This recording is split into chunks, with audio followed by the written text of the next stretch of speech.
Hello friends, मैं मनीष गुप्ता। आप सभी लोगों का वीडियो क्लासेस में मैं स्वागत करता हूं।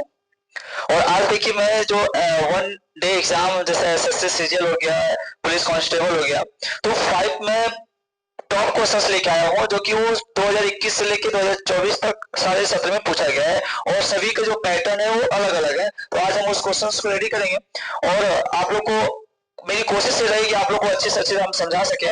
देखिए सबसे पहले पहला क्वेश्चन हम लोग का दिया है, जिसे हम लोग देखिए इससे हम लोग क्या करते हैं कि अर्थमेटिकल रीजनिंग भी करते हैं। हम लोग क्या करते हैं, अर्थमेटिकल रीजनिंग कर, ठीक है, जिसमें हमारा टोटल रीजनिंग है अर्थमेटिक टाइप्स का मिलेगा हमें। जैसे पहले क्वेश्चन देखिए दिया है, एक चींटी 3 मीटर चलती है और फिर 4 मीटर ऊंचे एक वृक्ष पर चढ़ती है, अपने मूल स्थान से वह कितनी दूरी पर है। तो देखिए इस क्वेश्चन में क्या किए, क्वेश्चन हम लोग पहले भी पढ़ चुके हैं, हमारे जो क्लासेस 9th 10th 8 उस क्लास में भी हम लोग पढ़ चुके हैं।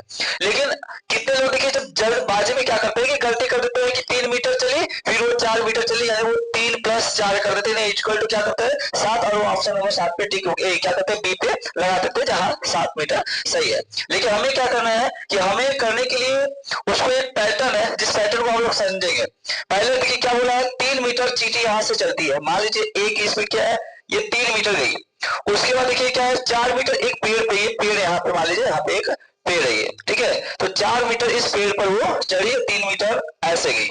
तो ये यहाँ पे देखिए जो इसकी दूरी पूछा है यानी ए से बिंदु बी तक, जो कि पेड़ की हमारे जहां तक वो चींटी अभी चढ़ी है, ठीक है। तो जब चींटी चढ़ी है तो इसका हम लोग एक पाइथागोरस थ्योरम से हम लोग जान चुके थे, जो बड़ी वाली रेशियो होती है उससे हम लोग कर करते हैं। नीचे क्या है आधार होता है और ये क्या होता है लंब होता है, ठीक है। जब हमारा सब क्वालिटी के हिसाब से देखा जाए तो कर स्क्वायर बराबर, देखिए कर स्क्वायर बराबर क्या होता है लंब का स्क्वायर प्लस आधार का स्क्वायर, यानी कर का स्क्वायर बराबर लंब कितना दिया हमारा 4, 4 का स्क्वायर प्लस 3 का स्क्वायर, ये हमारा सब कहाँ है रूट में है अभी, ठीक है।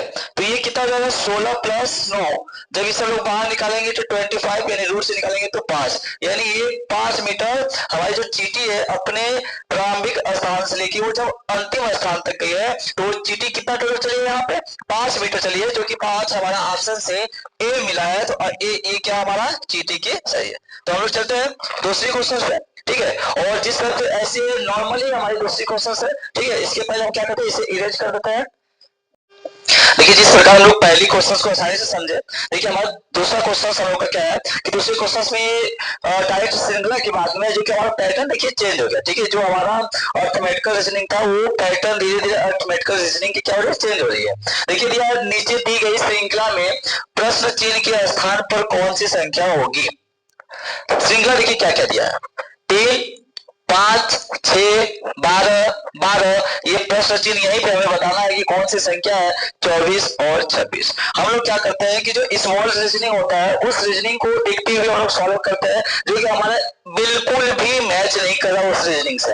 हम लोग क्या करेंगे, ठीक है, तो इस पोजीशन को हम लोग देखिए कोई भी पैटर्न ही नहीं बन रही है, 3 के बाद 5 आ गया, 5 के बाद 6 आ गया, 6 के बाद डबल 12 आ रही है यहाँ पे। तो हम लोग इस पैटर्न में क्या करेंगे, पहले जितने भी है और नंबर को हम लोग देख लेंगे कि और नंबर हमारा क्या बोल रहा है, ठीक है। जैसे 3 है, 3 के बाद देखिए कितना है 6 है, इसका 3 का क्या है ये दूना हो गया 6, ठीक है, मल्टीप्लाई कर दिए 2 का, फिर ये यहाँ पे देखिए दूना हो गया, यहाँ पे भी मल्टीप्लाई 2 का कर दिए, यहाँ पे भी क्या कर दिया हम लोग दूना हो गया, यहाँ पे ये मल्टीप्लाई यहाँ पे क्या कर दिए 2 कर दिए। लेकिन यहाँ पे जो दोनों इक्वल है, यहाँ पे ये दोनों इक्वल है, तो यहाँ पे हमारा कौन सा प्रोसेस आएगा अभी हमारा नहीं है। तो हम इसको क्या करेंगे इवन नंबर से देखेंगे, जितने डिजिट है ये देखिए 5 है, 5 से यहाँ पे क्या किए +7 कर दिए, यहाँ पे भी देखिए क्या करेंगे हम लोग +7 ही करेंगे, फिर यहाँ से क्या हो जाएगा ये +7 होना चाहिए। तो हम लोग क्या करेंगे 12 में +7 करते हैं, तो 12 में जब +7 करेंगे तो हमारा क्या हो जाएगा वो 19 होगा, और फिर 19 में +7 करेंगे तो ये क्या हो जाएगा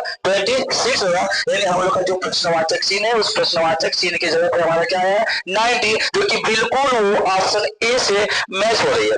और देखिए यहाँ पे जिस प्रकार से यानी हम लोग लाइन से कोई भी डिजिट नहीं लिए, डिजिट क्या किए हैं पहले एक बार इवन नंबर को ले लिए हैं और एक बार क्या किए और नंबर के स्थान को सब लिए हैं, उसके बाद हम लोग उस पैटर्न को बनाया है। तो ऐसे देखिए क्वेश्चन देखिए हम लोग का तीसरा क्वेश्चन दिया गया। तीसरा क्वेश्चन हम लोग का क्या है कि बस सिर्फ श्रृंखला को हमें सही करना है। नीचे दी गई जितनी प्रश्न है उनका वेन आरेख, हमारे वेन आरेख में बहुत लोग कंफ्यूजन हो जाता है कि वेन आरेख कैसे हम लोग खींचेंगे।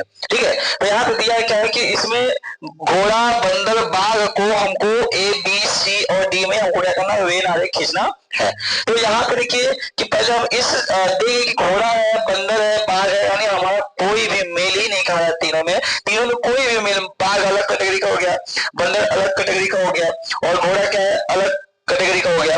तो ये सब हमारा क्या है कि सब अलग अलग कैटेगरी का है, तो एक ही में ले नहीं सकते हम लोग, और ना तो किसी दो को एक ले सकते हैं। और हाँ देखिए यहाँ पे क्या है, ऑप्शन नंबर जो बी है वो हमारा क्या है कि अलग अलग सभी कैटेगरी का दिया है। तो वेन आरेख क्या होगा हमारे ऑप्शन नंबर बी से। क्यों? क्योंकि देखिए जो बाघ करता है वो बंदर नहीं करता है, जो बंदर करता है वो घोड़ा नहीं करता है, जो घोड़ा नहीं करता है वो बाघ नहीं करता है। यानी सब के सब क्या है यहाँ पे अलग अलग कैटेगरी के है, इसलिए कैटेगरी को क्या किया है, सभी लोग को अलग अलग रखा जाता है एक साथ। यानी हम लोग कह सकते हैं इन तीनों की एक साथ दोस्ती नहीं हो सकती है। ठीक है, तो आप लोग क्या करना है यहाँ पे कि दोस्ती नहीं हो सकती, तो तीनों की जो श्रृंखला बनेगी, वेन आरेख बनेगी, वो क्या होगा, सब के सब क्या होंगे, अलग होगा। इसलिए ऑप्शन क्या होगा, ये बी हमारा क्या है, सही है। ठीक है, तो हमारे 3 प्रश्न समाप्त हो चुके हैं। और चौथा जो कि टॉप में, चौथा और पांचवा दोनों मोस्ट इंपोर्टेंट ही आप लोग समझ लीजिए। ठीक है, तो चौथा क्वेश्चन हम लोग देखते हैं। ठीक है, इसे भी कर देखिए फोर्थ नंबर क्वेश्चन में क्या है कि जो फोर्थ नंबर क्वेश्चन दिया है, इसका दिया है कि नीचे दिए गए श्रृंखला में अगला संख्या क्या होगा। ठीक है, तो हमारे पास बहुत सारा संख्या नीचे जो दिया गया है, देखिए पहला संख्या है, इसके बाद ये संख्या आएगा, हल करने पे इसे हम लोग हल करेंगे तो ये संख्या आएगा, इसे हल करेंगे तो ये संख्या आएगा। इसके बाद जो हमारा 5 नंबर का संख्या आएगा वही हमारा पूछ रहा है कि अगला श्रृंखला वो क्या होगा। ठीक है, तो आप लोग क्या कीजिए, पहले इसको अगर सॉल्व आ रहा है तो इसको सॉल्व कीजिए। ठीक, सॉल्व अगर आ रहा तो इसको सॉल्व करके बताइए हमारा 4 ऑप्शन में कौन से ऑप्शन सही होंगे। ठीक है, देखिए पैटर्न क्या हमारा बता रहा है कि जब पहला से दूसरा है ना, हमारे डिफरेंट, पहले हम लोग सर्च करेंगे कि इसमें अंतर क्या है, डिफरेंट क्या है। अगर हमारा डिफरेंट देखिए क्या है कि यहाँ पे जाहिर से एक पैटर्न बना हुआ है जो कि हमें दिख गया पैटर्न।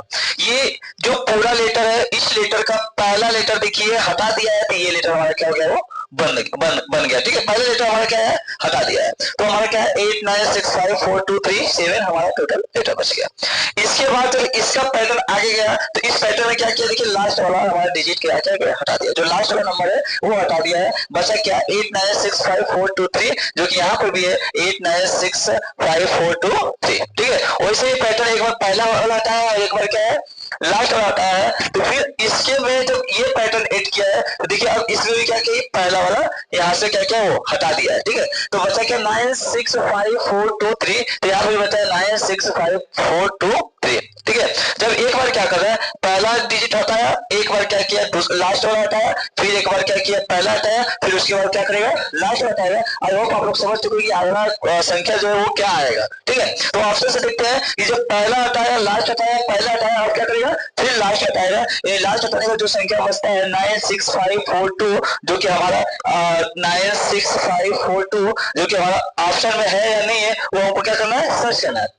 तो देखिए 9 6 5 4 2 ये नहीं है, ये नहीं है, ये नहीं है, जो कि हमारा क्या जाएगा यहाँ पे ऑप्शन नंबर डी, ये क्या है, सही है। ठीक है, तो जब ऐसा पैटर्न आएगा आप लोग को, तो पैटर्न को पहले सारे डिजिट को हम लोग क्या करेंगे, उसे क्रम में देखेंगे और क्रम में देखने के बाद उसको क्या करेंगे, सॉल्व करेंगे। ठीक है, तो लास्ट क्वेश्चन हमारा बहुत बेहतरीन क्वेश्चन भी नहीं है, जो कि हम लोग हमेशा सुनते हैं, वही क्वेश्चन है जो कि 2023 में लास्ट क्वेश्चन 5वां क्वेश्चन है। ये 5वां में 5 क्वेश्चन जो टॉप पे, जो कि हर वर्ष वो पूछे जाने वाले थे। तो हम लोग चलते हैं 5वां क्वेश्चन की तरफ। ठीक है, आप लोग वीडियो में बने रहिएगा और लाइक सब्सक्राइब, देखिए जब अभी तक जो सब्सक्राइब नहीं किया वो सब्सक्राइब कर लीजिएगा आप लोग। ठीक है, तो चलते हैं, मजा आता है जब जितने अधिक लाइक्स होते हैं और सब्सक्राइब होते हैं। तो देखिए 5वां क्वेश्चन हम लोग देखते हैं। देखिए दोस्तों 5वां प्रश्न हमारा जो है, जो कि पूरे टॉप में से 5 क्वेश्चन बताया आप लोग को, 5 क्वेश्चन में लास्ट क्वेश्चन 5वां क्वेश्चन जो कि हम लोग हमेशा वो सॉल्व करते हैं। ठीक है, लेकिन जो आया है टॉप क्वेश्चन, मैं उसी को आपको रिपीट करवा रहा हूँ। देखिए, तो यदि यहाँ दिया है क्वेश्चन, यदि 30 जनवरी 2013 गुरुवार रहा है, मतलब 30 जनवरी 2013 को गुरुवार रहा है, ठीक है, तो 2 मार्च 2013 को कौन सा दिन था, यहाँ पूछा है। ठीक है, तो ऐसे में क्या था, हम लोग कैलकुलेट करने लगते हैं कि क्या है। अब यहाँ पे देखिए 30 जनवरी हम लोग जानते हैं, यहाँ लिख लेते हैं जनवरी का महीना होता है 31 का। ठीक है, और फरवरी का क्या होता है, जाहिर सी बात है फरवरी। फरवरी का क्या हमारा जाहिर सी बात है कि जब लीप ईयर होता है तो हमारा 29 डेज का यानी 29 दिन का होता है। लेकिन वो क्या होता है आप लोग को पता ही है कि जब 4 से डिवाइड किसी सन में होता है। लेकिन हम लोग पूछ किस सन का है, 2013 का। जाहिर सी बात है कि 2013 में हमारा फरवरी का जो माह होगा वो क्या होगा, सिर्फ 28 ही दिन का रहेगा। तो हम लोग फरवरी का जो है क्या हो जाएगा, 28 दिन ले लिए। और जो मार्च होता है, मार्च का हमारा फिर कितना होता है, 31 दिन का होता है। देखिए हम बस बता रहे हैं, क्वेश्चन क्रिएटेड ये है। तो अब देखिए दिया 30 जनवरी, यानी 30 जनवरी बीत गया, 30 दिन बचा कितना, ओनली 1 प्लस 1 दिन जनवरी में बचा था इसके पास। फरवरी का टोटल बचा है क्योंकि टोटल 28 दिन बचा है। उसके बाद देखिए क्या पूछा, 2 मार्च को कौन सा दिन होगा। ठीक है, तो ये मार्च में अब कौन सा दिन होगा, यानी 1 मार्च प्लस यहाँ पे क्या क्या है वो लिया है, प्लस 1 दिन बचा है, 2 मार्च का पूछ ही रहा है। ठीक है, तो अभी यहाँ पे क्या है कि 2 मार्च का पूछ रहा है तो 2 दिन ले लेते हैं, कोई दिक्कत नहीं, क्या लेते हैं, 2 दिन ले लेते हैं। 1 तारीख में हो जाएगा, 2 तारीख में हो जाएगा। अब सबको जब सम ऑफ ऑल करेंगे तो 28 तो 30 और ये कितना हो जाएगा, 31। और यानी इसके मतलब जो भी क्वेश्चन पूछ रहा है वो 31 दिन के बाद पूछ रहा है कि कौन सा दिन होगा। ठीक है, तो यानी 1 हफ्ते में 7 होते हैं, 7 चौको 28। यहाँ पे कितना बचा, शेष 3 बचा। कितना शेष बचा, 3 बचा। और 3 दिन क्या करेंगे हम, ऐड कर देंगे। यानी गुरुवार में जब 3 दिन ऐड करते हैं, शुक्र शनि और क्या हो जाएगा, रविवार हो जाएगा। इसलिए हमारा ऑप्शन क्या हो जाएगा, ये डी हो जाएगा। यानी हम लोग बोल सकते हैं कि गुरुवार में जो शेषफल 3 बचा है, ये 3 दिन और जोड़ देंगे तो ये टोटल कितना हो जाएगा, ये रविवार हो जाएगा। इसलिए ऑप्शन जो हमारा होगा वो डी क्या होगा, वो सही होगा। आई होप आप लोग 5 के 5 क्वेश्चन बहुत अच्छे से समझे होंगे। और ऐसे ही हम अगले वीडियो में हम क्या करेंगे, जितने भी नंबर भी न्यू बैच स्टार्ट होने वाला है पुलिस कांस्टेबल का और एसएससी सीजीएल का, जितने भी न्यू बैच है वो स्टार्ट होने वाले हैं हमारे कल से। और नंबर सिस्टम से ही स्टार्ट करेंगे, जिसे हम अर्थमेटिकल रूप से पहले करेंगे।